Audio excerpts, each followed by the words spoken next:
Good afternoon, folks. How are we doing today? I am back. I seem to be saying this a lot.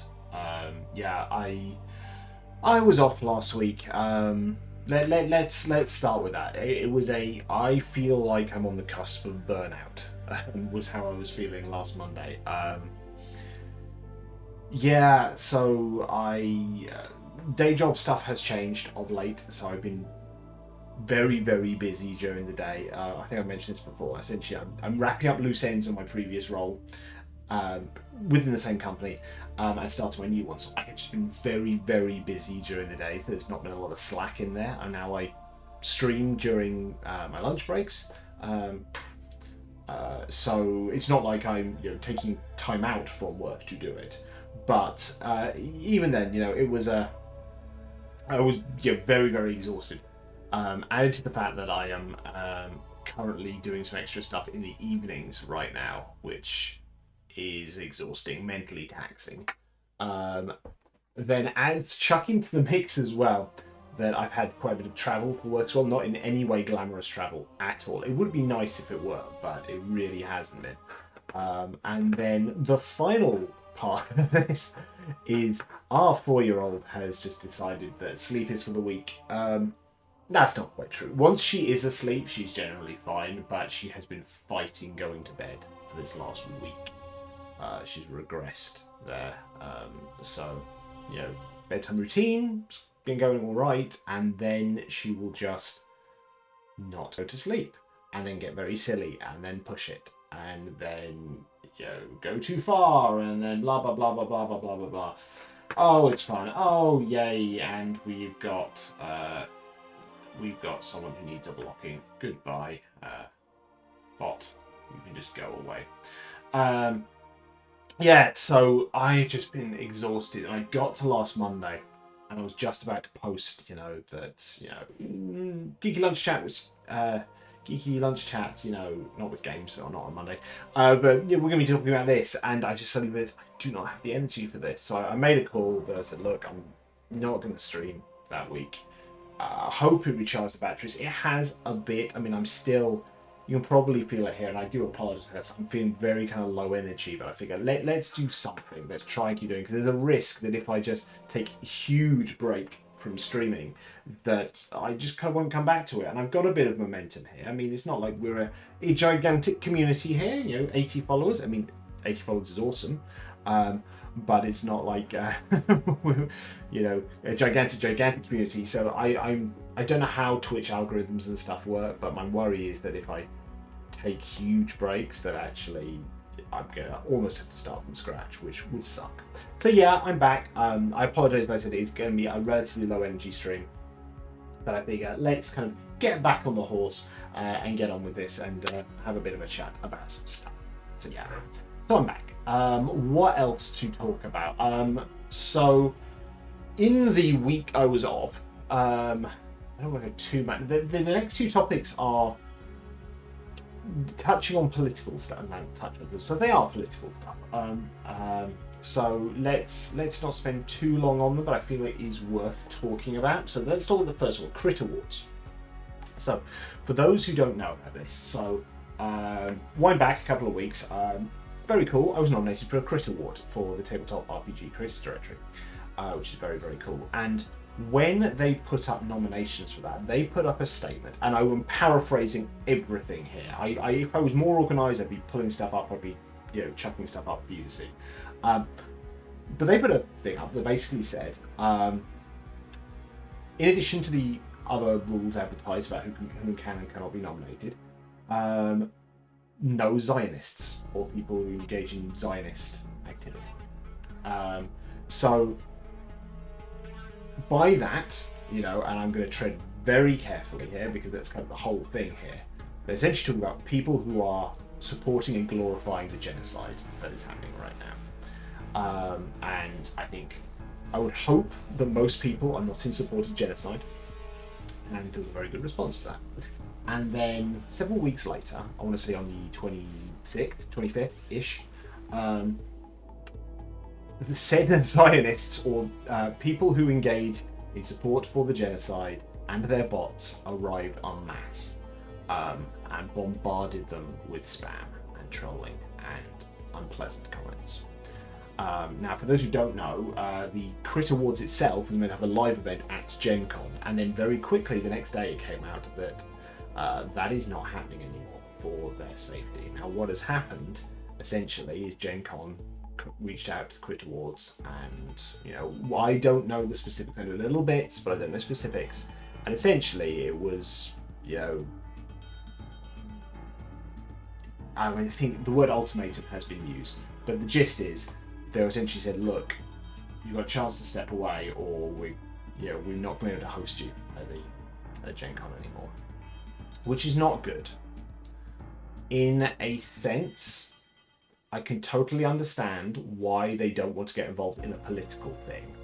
But, and this is a huge caveat on this one, doing that and saying you can't be here is a political thing.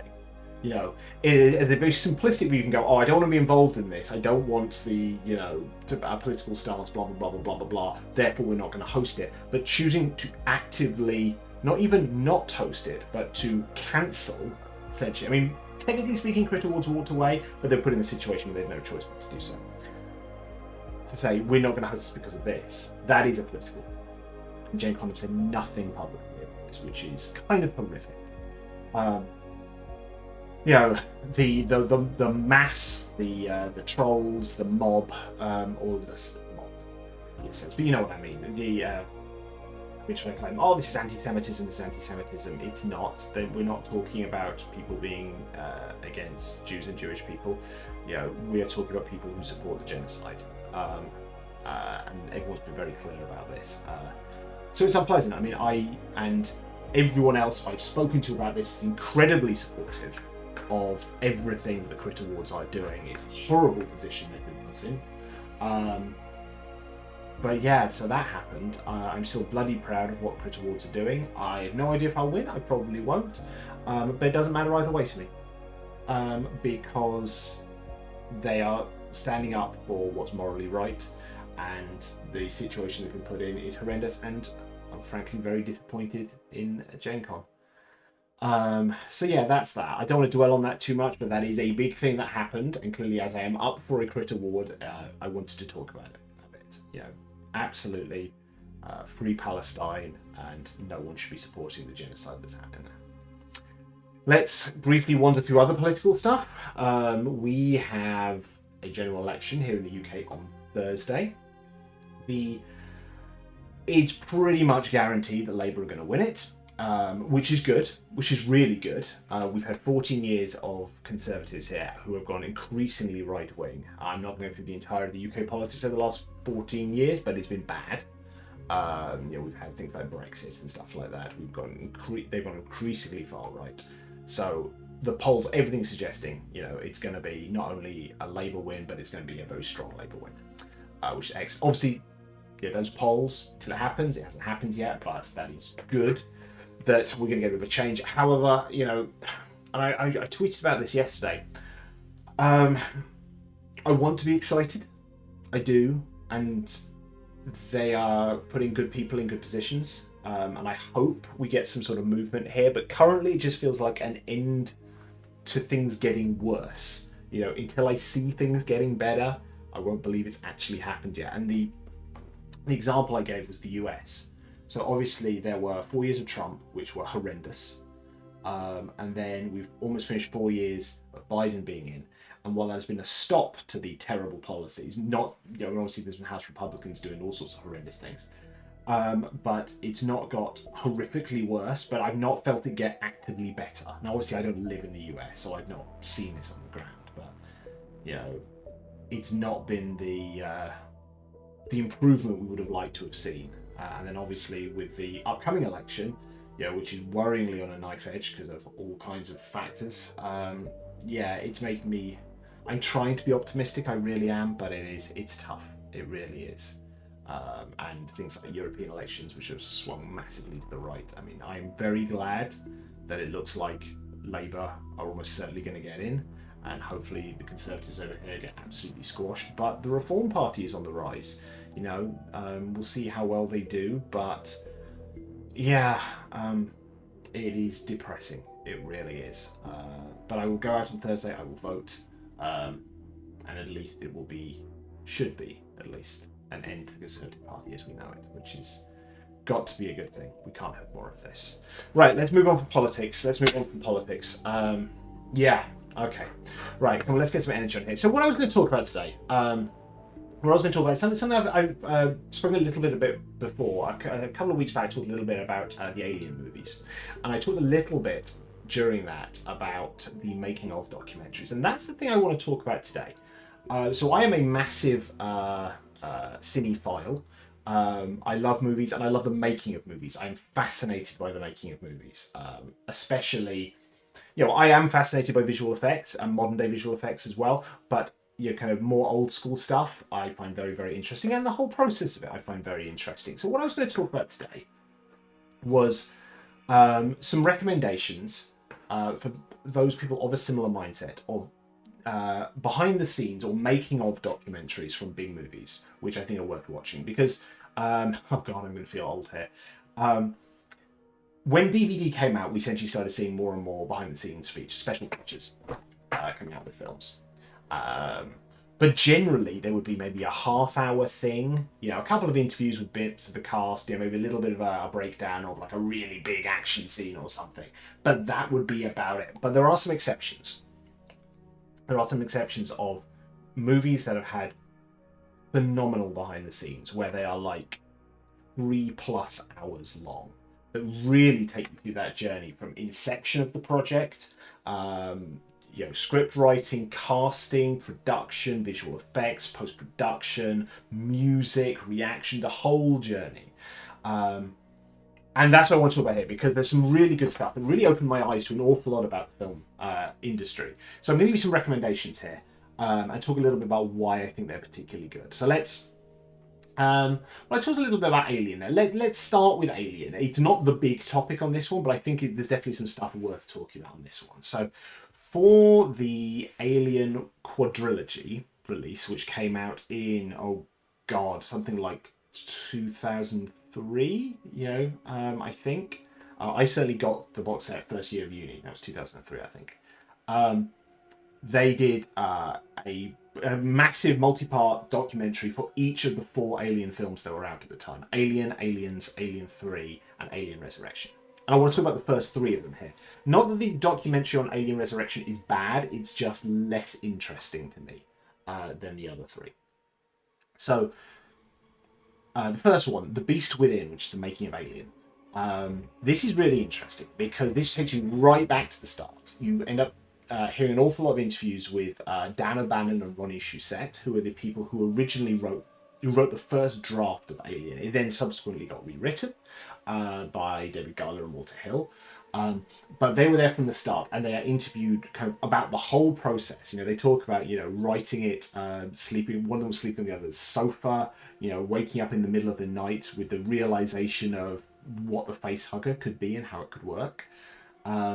And that's fascinating, from the absolute inception of a franchise that has become huge. I mean, maybe not quite as big as it was, but it became a big old franchise, the Alien franchise. But from that coming from nothing, absolutely nothing, and then they go on Ridley Scott, and he did storyboards which doubled the budget. And they talk about how they kind of made so much of this, with lots of low tech stuff. They talk about H.R. Giger, which, if you've not dived into the artwork of H.R. Giger, my God, you are in for something, at least. No, it is aesthetically incredible, the work of H.R. Giger, who designed the Alien and the Alien Planet and all this kind of stuff.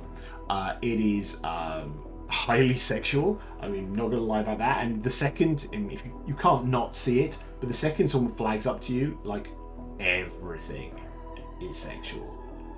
You just see it everywhere. I mean, it's difficult to miss because it's very much in your face. I mean, the alien's head looks like a giant penis, To get into the alien spaceship in the first Alien, they are like climbing inside vaginas. It is incredibly sexual, but very interesting hearing them talking to Giger. They interview him and about his creature design process and all of that. So there is a huge amount of really interesting stuff there. They talk an awful lot through casting, casting of Sigourney Weaver.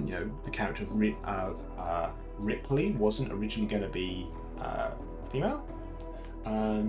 So they talk an awful lot about all of that and the casting process, and then of course go through like the big moments and stuff like the reaction to them filming the chest burster, then the reaction of the audiences when they not experienced the chest burster, but when they saw it in the cinema for the first time. People were running out screaming, people were vomiting. It was a huge thing. It really was. So that documentary has so much in it. Absolutely fascinating. Really going back to the basics of making, spawning that franchise. So really wonderful stuff there. The second one, Superior Firepower, which is the making of Aliens. I'm not going to talk too much about that one. There's an awful lot of interesting stuff there because obviously that's a very early James Cameron film. You get little insights into things like Michael Biehn, who played Corporal Hicks in that, wasn't the actor originally cast in that role. He was brought in kind of at the last minute because the previous actor wasn't working out with him. There's an awful lot there. I mean, you get a feeling that James Cameron was kind of a miserable bastard back then, but very, very, I mean, I think genius is a reasonable word to use here. He's a very clever man, knows exactly what he wants, but I think certainly back then was very difficult to work with. Maybe he's mellowed a bit in years since, but I think, he's a man who knew what he wanted. And still does, to my understanding. But there's loads of interesting little things that really spark the brain. I remember watching this in uni for the first time. It just made me want to try some of this stuff. Like, there's loads of little bits about how some of the visual effects were, because of course none of this was CG. So there's bits like reverse photography being used for jumping face huggers and the like. And there's a wonderful bit in there. If you've seen Aliens, there's a bit where there's a face hugger running through a lab. And there's the sprinkler systems are on, so there's water, running everywhere. And then there's loads of cool stuff, like they had a little face hugger that little trundled along with a little wheel underneath that made its legs wobble as it went. But it does a jump bit. So essentially there is like a bar here, and the face hugger runs, jumps, and then jumps into frame and jumps right at the camera, whoosh, like that.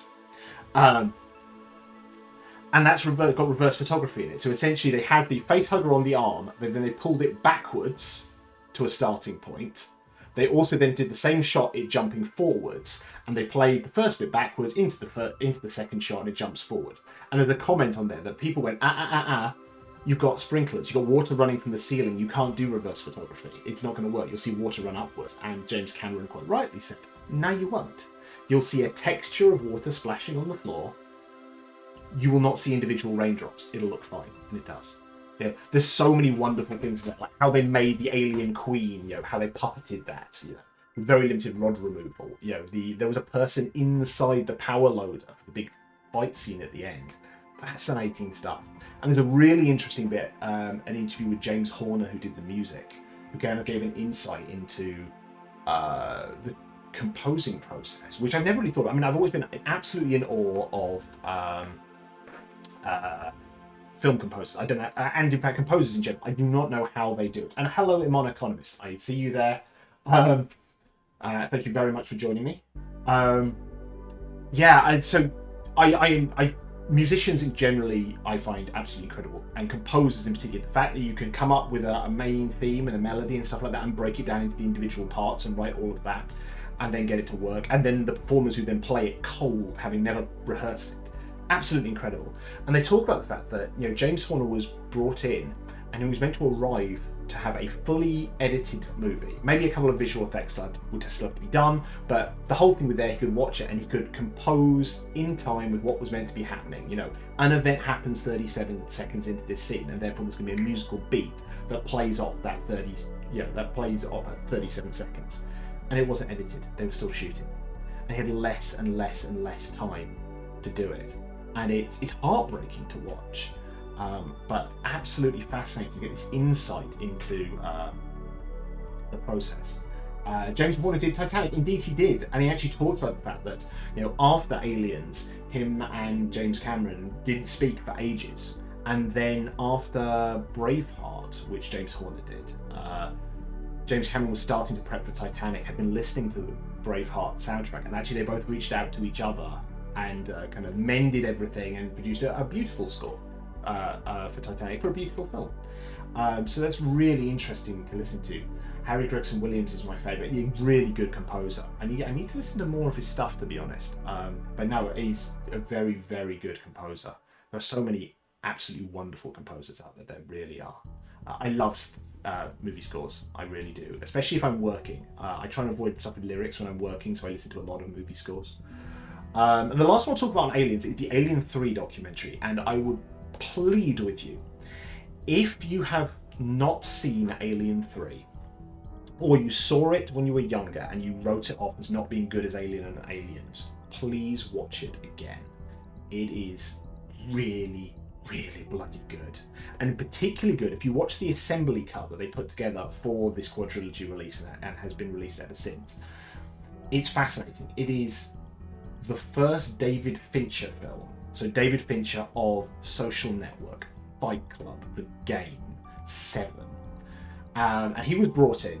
There was a development hell thing. The studio said, we're making Alien 3, here's a release date. They didn't have a script. They hired two different directors, they then fired them. I think one of them walked away, one of them was fired. And he was basically brought in. They built loads of stuff, they didn't have a script, and he was trying to do it, and the studio were micromanaging along the way. And it is a fascinating documentary, it really is, about a really interesting film. I really enjoy Alien 3. I think it's very different to Alien and Aliens. But how it's shot, how claustrophobic it is, it's fascinating. And there's a really interesting tangent in the making of it. They talk about, one of the directors they brought in was a guy called Vincent Ward, who I don't really know, but he had a whole theory about, he wanted to make a film set on a wooden planet filled with monks. And there's a whole part of this documentary talking about this. And it's fascinating what could have been, what would have been if they'd gone down this route. There's elements of it surviving to Alien 3, but really interesting stuff. So well worth watching. So if you haven't watched them, and I can see you haven't seen any of them, I would watch, Alien Resurrection's okay. It's not brilliant, but particularly watch the first three, Alien, Aliens, Alien 3. And if you can, watch them and then watch the documentaries. It is enlightening. Really, really interesting stuff. Let's talk about the big one. Let's talk about this. I haven't done the required reading for this. Let's talk about the one you have done the required reading for. Lord of the Rings. I think the Lord of the Rings appendices are the definitive making of documentaries. They really open my eyes to, oh wow, this is what making a movie can be like. And obviously they are an extreme example. They really are. Because you don't make 3 movies back to back, and no one does. And yet Peter Jackson and co did. But they are brilliant. So they came out with the extended editions. They have been included in most releases ever since. They go into all aspects of the development. And it was the first documentaries I've ever seen of this style. I have no idea how they made these. They obviously filmed stuff as they were doing it. But for those who don't know, they filmed the vast majority. They did principal photography of Lord of the Rings, which took about 1.5 years.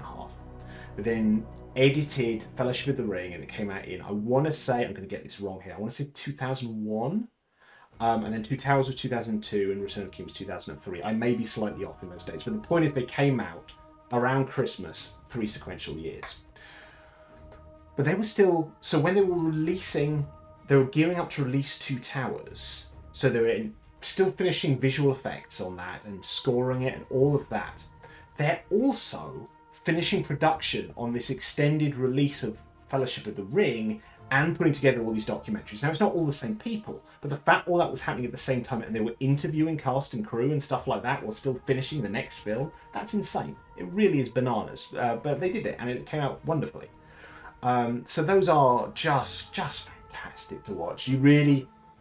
There's probably a, the word is escaping me right now. There's an element of feeling, this is going to annoy me. What's the word? What's the parasocial? There's probably a parasocial thing there if you watch them, the behind the scenes appendices, because you hear these actors and these crew talking so much, you feel like you know them to a degree, and clearly you don't, but you get such deep insights into them and their relationships and stuff like that. It is fascinating stuff. The casting is very interesting, how they talk about all that, how they all got along.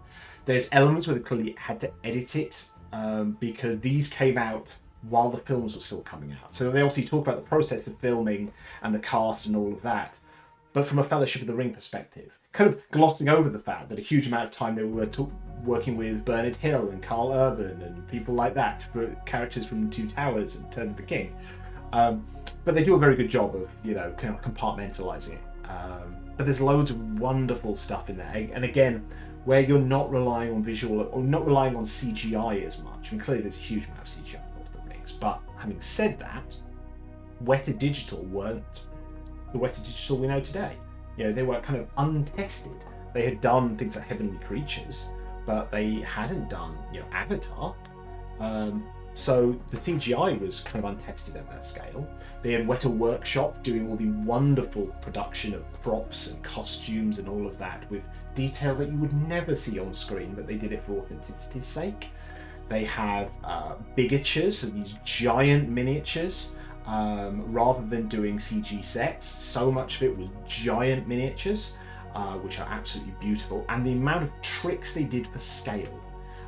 The classic being forced perspective stuff, where obviously someone's closer to the camera and someone's further away, but they do that with moving cameras, so that there are some shots which they didn't need to do, and yet they do it to sell the trick, where forced perspective only works with a fixed camera. If I turn my camera around and I'm not going to do it, you would notice very clearly that one of my hands is in front of the other one. But they did moving forced perspective shots, so the two things are moving relative to the camera, so that the illusion is maintained as the camera moves. Brilliant stuff. Must have taken so much time, and you just wouldn't do it now. You just do it with CGI, and you'd say, sod it, we're not going to do it. The forced perspective rigs and the big suits they had people wearing so they could walk past the background, past hobbits. Absolutely wonderful. Really was good. The Two Towers and Return of the King documentaries are equally wonderful. You get some real insights into the development of Gollum, both in terms of Andy Serkis, in terms of performance capture, in terms of the animation, all of that. Absolutely groundbreaking stuff there. Really wonderful. The crunch at the end of Return of the King, that is kind of brutal, where you see some of that. How close to the wire they were of not releasing Return of the King. And then it was something like they had to deliver it. They had to take it to airports to deliver it to theatres on, let's say, the Thursday. And they were still finishing bits of the score on Tuesday.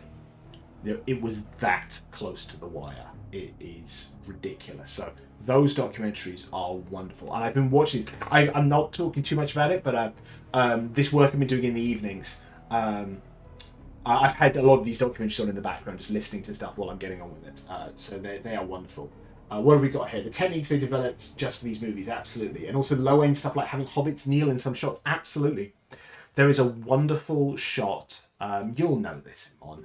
There is a wonderful shot in Return of the King with what they call an in-camera Texas switch. The Texas switch, for those who don't know it, essentially is where you have one actor pop down behind something, another actor pop up. Traditionally used where you have someone do the stunt, they fall behind a barrel, and the actual main actor stands up and pretends it was them all along.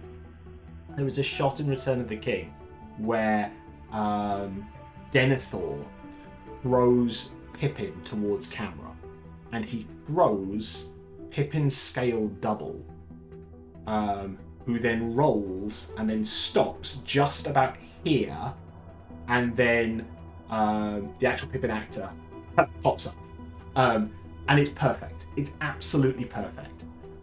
You can't see the swap, and it just works so well that it looks like it's a continuous shot. It is brilliant, and it is a continuous shot. I'm not saying like it, there's no cheeky cuts in there. It just works perfectly. There's so many wonderful, wonderful shots. I'll talk a little bit about The Hobbit behind the scenes. The Hobbit behind the scenes are also interesting, I would say.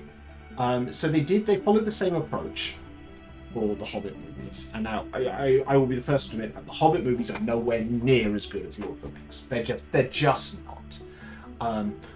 But you see why when you watch the behind the scenes. You really do, because the oddity of pre-production on The Hobbit is that they did quite a lot of it when they weren't even greenlit. They were so close to making deals with rights and stuff like that, because the rights were famously split between two different companies. Guillermo del Toro was meant to be doing the directing, and I think he was involved in pre-production for like 2.5 years or something, and eventually, because they still weren't getting to a green light to actually make the films, he had to walk away, because otherwise he would have been there forever. And then Peter Jackson came in at the last minute. You know, he was going to be producing it, he was involved in writing it, but he wasn't going to direct it. Then he came in at the last minute, and they essentially had to redo a load of pre-production, because in his words, you can't just pick up someone else's work. You know, they'd done pre-production for what would have been an amazing Guillermo del Toro movie or movies, but you can't just take someone else's stuff and then, you know, roll it out yourself, because it would have looked very, very different. I love the Hobbit movies, but behind the scenes it's not as good because of the CGI for the sake of 3D, so less interesting. No, I agree. I think it didn't need to be 3D. It didn't need to be high frame rate.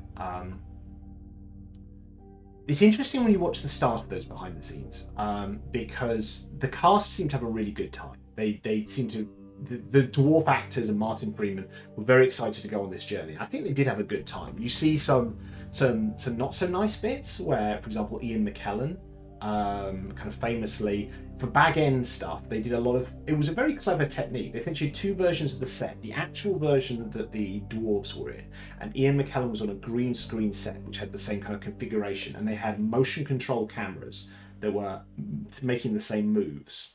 But the problem is that meant that Ian McKellen was acting in a room with himself. He had other actors in earpieces. He had little faces on stands to get an idea of eye line, but he wasn't acting with anyone, which I think would be difficult for anyone. But especially for a stage actor who loves working with an ensemble. That must have been very, very hard, and you can see him close to tears in this. So that must have been really difficult.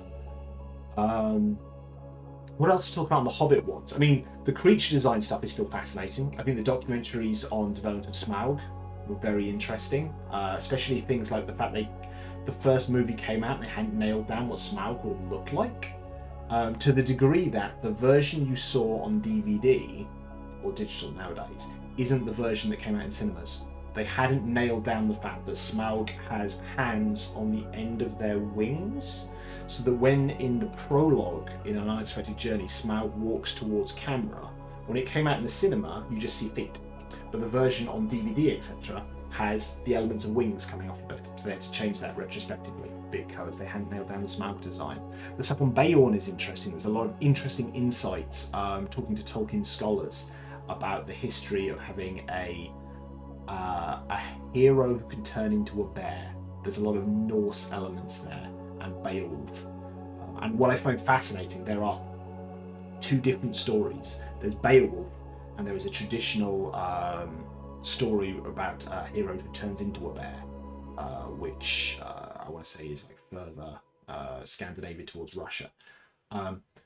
And the two stories existed at such a time that there is no way that one of them could have influenced the other. Geographically, it was impossible.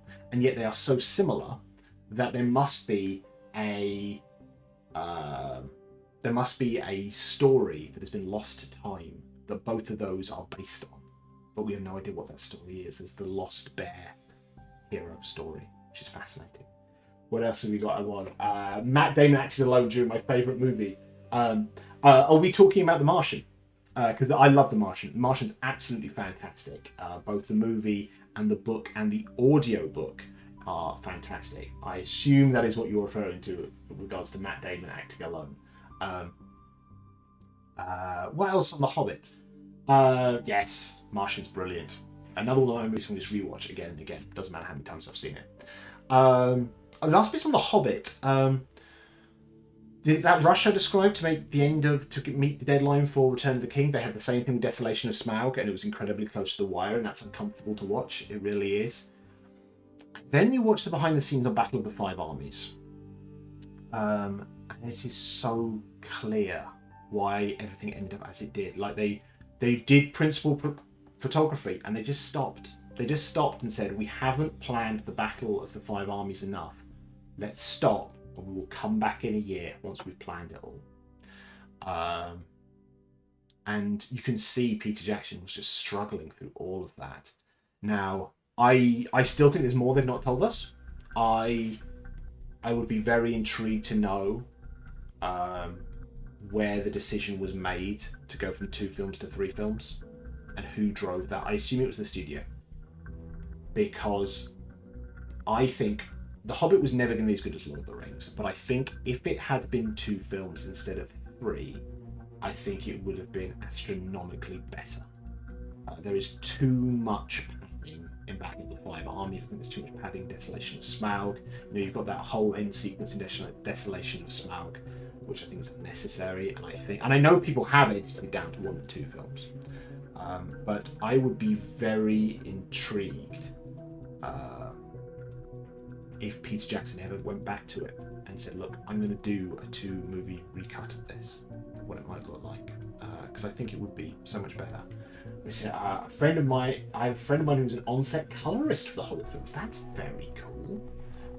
So what did that involve? Was that, when you say on-set, so that literally was it in terms of, kind of, I'm curious what that job looks like. I mean, I know about all the digital grading that happens in post-production, but what does that look like as an on-set colorist? I know they had to do oddities in terms of, because of the high frame rate and 3D, they had to make everything brighter, because 3D cameras and high definition cameras, they dull color quite a lot. So they had to make everything more garish, so that when you record it, it actually looks the average color balance looks better. So I'm curious what that role is. I know an awful lot about quite a lot of different movie crew roles, but I don't know what an on-set colorist does. I'd like to know now. But yeah, so that's The Hobbit.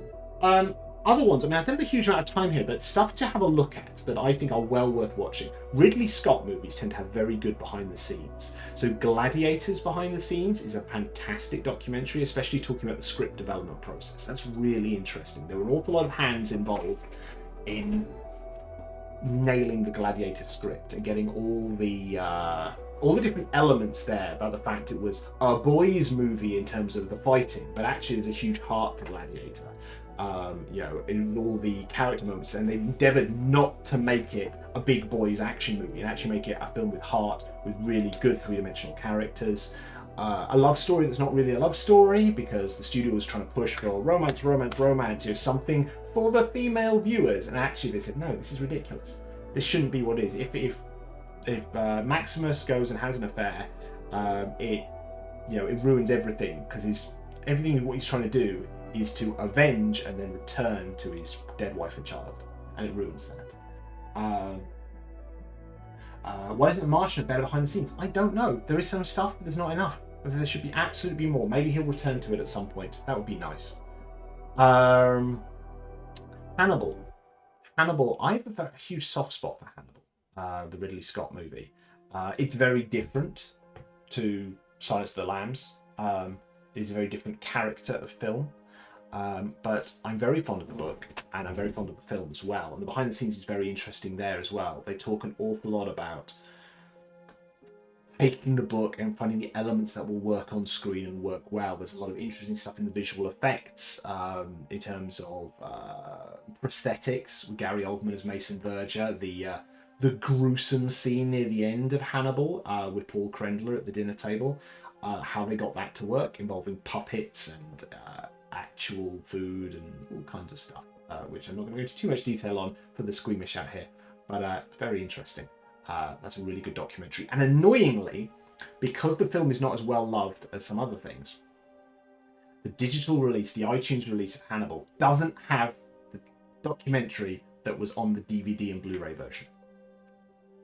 So I have to watch it on YouTube if I ever want to watch that. That's annoying. And the other one I'll talk about very briefly before I finish here, Blade Runner. Blade Runner is a fascinating film. It's slow. I'm not going to lie, it is a very slow film. But it's groundbreaking for a number of different reasons, and very interesting, the different versions of it. And that is the bit I want to talk about here. So, those who don't know about Blade Runner, it was made back in the 80s. Harrison Ford, Ridley Scott. It was Ridley Scott's only other sci-fi movie for a very, very long time. And there's different versions of it. They did a main version that had voiceover at the end. They did a director's cut later on. I think there was an international cut that wasn't meant to be released, then was released because people got obsessed with watching different versions of Blade Runner. And they did something called the final cut, which was to try and boil it back down and do a definitive final version. They brought back in Ridley Scott to do a lot of post-production tweaks on that one to see what he wanted to change, what he didn't want to change, what he wanted to fix, and what were beloved flaws that people love to spot in Blade Runner, like characters' eyes changing colour and stuff like that. And they do some little fixes on it, which are really interesting. And there is a documentary, again, it is difficult to find. Hello, Radiant Leaf. Lurking is very much appreciated, and thank you for being here. There is a documentary. They did a main documentary called Dangerous Days, which is about the general making of Blade Runner, and it's good. It's good, but I don't think it's outstanding. The bit that I find really interesting, and you've got to find it on YouTube, there is a documentary called All Our Variant Futures that talks a little bit about them being different versions and the process they went through to return to it all these years later and make these changes with Ridley Scott. And the bits that I find really fascinating in this, there's some stuff like the dove shot at the end that they fix and like and designs for that, and little bits here and there. But the two bits that are most interesting to me, there are two big flaws in the version of Blade Runner that was available for a very long time. One of which there is a scene where one of the replicants, the snake handler one, Zora, she runs through some glass and is shot by Deckard. And it's very clearly a stunt double. Very clearly. It looks very, very different. And stunt doubles, of course, are needed. But this has been seen as one of the kind of big, because it's a really in-your-face stunt double, which is not great. You want to try and hide your stunt doubles' faces a bit if you can. Or maybe you do a digital face replacement nowadays to try and hide it a little bit. But it was clearly not the actress. And they wanted to do a face replacement. So they brought back the actress, whose name is Joanna Cassidy. And this is like 20 years later. And they go into the costume, go into the makeup, and they did a match to it. So essentially, her character's running, arms flailing, heads going all over the place as she runs through this glass and gets shot. They put her in a chair, green screen, kind of here, and they got her to match the movements of all of it, and then digitally retimed it to fix it slightly, and then they managed to digitally composite back in. So the final cut version has the actress's head on it, and it looks really good. And the other one of these, which I think is even better still, there is a scene in it where Harrison Ford's character is talking to, I want to say it's a street vendor, someone selling food. No, it's not. No, it's a tech guy. And the shot is, yay, it's doing stuff. It's always crazy when I have a Mac, so it does stuff when I do certain things like this. So he's behind some glass, and we as the viewer are kind of a couple of layers behind what's going on. So the sound is kind of muffled anyway. And the audio doesn't match the lips at all. And they tried to find the audio track or the visual track that would match so they could make it match. And it doesn't exist, or it's been lost to time. So what they wanted to do, they had the audio track that's been around for ages, and they wanted to make the lip sync work. And they said, well, Harrison Ford's going to be there's no way we're going to get Harrison Ford back to reshoot something. It's just not going to happen. It's just not going to happen. But one of the people who were working on this said, I went to school with Ben Ford, who is one of Harrison Ford's sons. He's a chef. His restaurant is down the road. So they go down the road and go and talk to Ben Ford, Harrison Ford's son, and said, would you like to come in and have the lower half of your face duplicate your dad? He agreed. And he does look very, very similar. Very similar to Harrison Ford at that age. And then in fact, I think at the time they filmed it, was the same age that Harrison Ford was when he shot Blade Runner. And they bring him in, they do a bit of makeup, they apply a prosthetic scar, because for those who don't know, Harrison Ford has a little chin scar. You can see it very clearly in films like Indiana Jones. They applied his dad's scar to his face, and he lip synced the dialogue. And then they digitally put it on. And it's perfect. It's brilliant. And I love shit like that. I love all that wonderful behind the scenes stuff like that. It's so obscure, and they could have found another way to do it. They could have, probably. They could have rushed it. Hi Aldo, how are you doing? Really good to see you here. We're just talking a little bit about behind the scenes, and specifically I was talking about how they fixed a shot in Blade Runner where they brought in Harrison Ford's son in order to double the bottom of his face and digitally composite it in. I love that kind of stuff. I really do. And I would love, in another life, I would love to be in the movie industry. I would love to write. I would love to direct. It's not going to happen. You know, I'm nearly 40, you know, and my life has gone down a completely different path, but I love that stuff. I really, really do. And if you want little insights into how they make some really big movies, those are the ones I would do. So I'll just run through them again for those who've not seen them. The first 3 Aliens have fantastic making of documentaries. The Beast Within, Superior Firepower, and Wreckage and Rage. That takes you through Alien, Aliens, Alien 3. They are fascinating, particularly the one on Alien 3. The Lord of the Rings appendices and the Hobbit appendices are very, very interesting and give you huge insight, especially the Lord of the Rings, essentially how you can do this incredibly well. And the Hobbit, you get to see why they were not as good. Why they were not as good. And it is heartbreaking in places, it really is. Hannibal and Gladiator have very good behind the scenes. I brushed over them very quickly, and that Blade Runner, All Our Variant Futures documentary is very interesting as well. Notable thing I'd say, Avatar. The first Avatar is a very good documentary. It's about 2 hours long, and because they're talking an awful lot about how they did the pre-production, how they did the physical shooting, how they did the digital stuff with wet to digital, and I imagine Avatar 2 has a similarly good one. Not actually seen Avatar 2. I will at some point. One got it. I've got behind the scenes. The staging construction industry took me to various production sites, some of which I'm contractually obliged to reveal no secrets of, but there are many which are disgusting. Ooh, oh dear. Whoa, Avatar isn't a documentary. Alas not. I've heard referred to as Fern Gully or Dances with Smurfs. But no, really, really love that stuff. I do.